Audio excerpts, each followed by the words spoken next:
Have you been walking every day, staying active, eating healthier, but still feeling like you're losing strength? Do everyday things like getting up off the couch or climbing stairs feel harder than they should? Are you doing everything right but not seeing the results you expected? Do you wonder why your body isn't responding the way it used to? If you answered yes to even one of these questions, you're not alone. And more importantly, you're in exactly the right place. Hi, my name is Dr. Paul Farmer, and I have over 15 years of experience helping adults over 60 rebuild real strength, confidence, and independence through smart, purposeful movement. Before we begin, I want to make something very clear. This video is for educational and informational purposes only. It is not intended to replace professional medical advice, diagnosis, or treatment. Before starting any new exercise program, especially if you have existing health conditions like heart disease, diabetes, osteoporosis, joint problems, or if you've had recent surgery or injuries, please consult with your doctor or physical therapist first.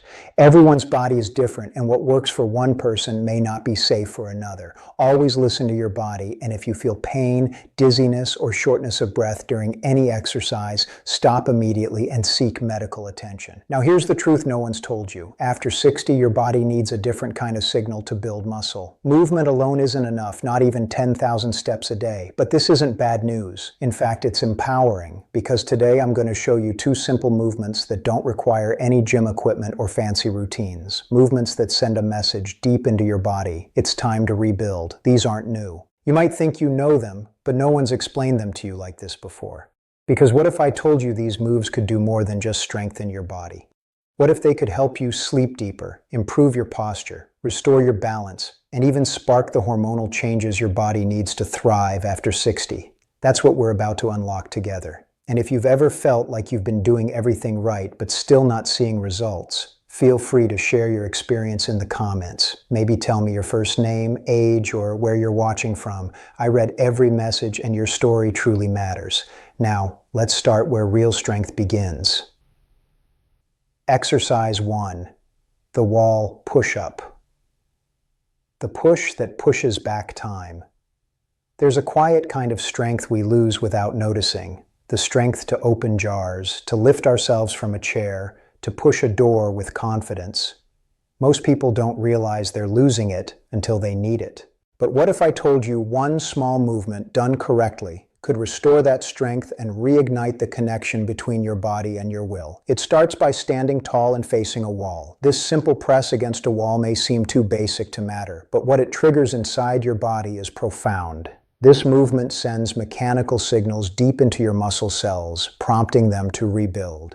That process is called mechanotransduction, and it's how your body transforms effort into growth. Unlike walking, which engages your upper body at just 20 to 30% of its potential, this exercise activates your chest, shoulders, triceps, and core at over 60% capacity. That's real stimulation, enough to spark new muscle fibers even at 70 or 80 years old. And here's what makes it especially valuable. It's low impact. No pressure on your joints, no fancy machines, just your body and gravity working together rather than against each other. But the benefits go beyond strength. This movement opens up your posture. As we age, gravity pulls us forward.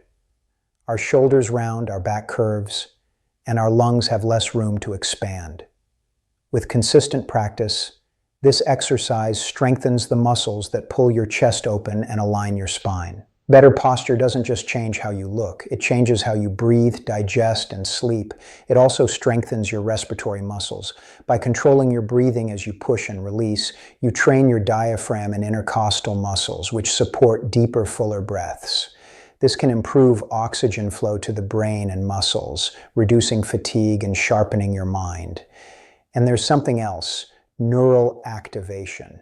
Each time you perform this movement, your brain practices sending signals to your muscles with precision. That helps improve coordination, stability, and your ability to prevent falls before they happen. So how do you do it? Stand about an arm's length away from a wall. Place your palms flat on the wall at shoulder height, fingers pointing upward. Keep your body in a straight line from head to heels, engaging your core gently.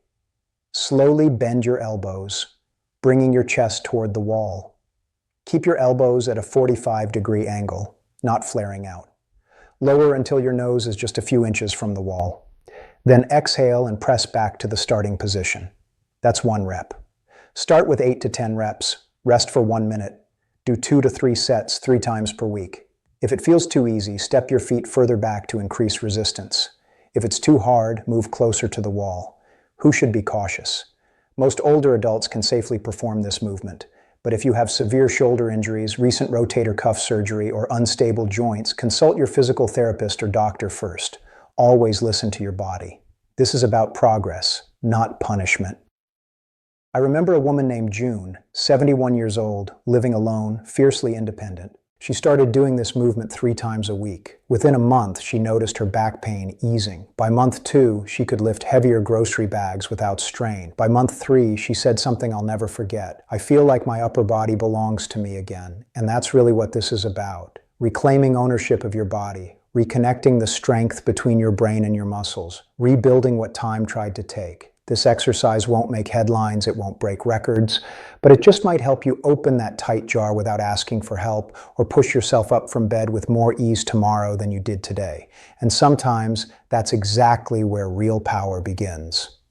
Exercise 2, the chair sit to stand. The movement that protects your independence. There's one movement that quietly determines how long you'll be able to live independently. It's not glamorous. It won't get you compliments at the gym. But it may be the difference between rising on your own or relying on someone else to lift you. This movement isn't about fitness. It's about freedom. It's the ability to lower yourself and rise again. You perform it dozens of times a day without even thinking, getting up from the toilet, standing from a chair, climbing stairs. But once your legs begin to weaken, these small daily actions become frightening hills to climb. That's why this exercise matters so much. It doesn't just build your legs, it reawakens your ability to stand tall in life. What makes this movement powerful is that it targets your quads, glutes, hamstrings, and calves, your entire lower chain. But more importantly, it retrains your neuromuscular memory, the pattern of sitting and standing that so many seniors begin to lose after 60. And when you do it with intention, something remarkable happens. Your body releases natural growth hormones and testosterone even after 60, not from supplements or pills, but because your brain recognizes this movement as essential for survival. The larger the muscles involved, the louder the biological signal.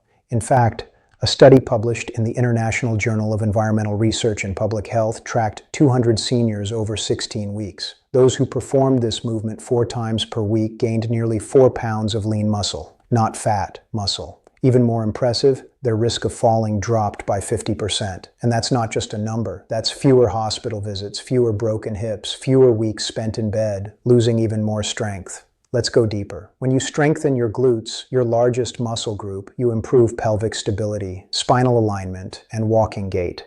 This means better balance and less pain in your knees, hips, and lower back. The quadriceps give you the power to rise, while your calves and hamstrings provide control and stability. Together, they create a foundation you can stand on, literally and metaphorically. I've worked with men and women in their 70s, 80s, even 90s who struggled to get out of a car or use the restroom unassisted. And over again, I've seen this one movement give them their confidence and dignity back.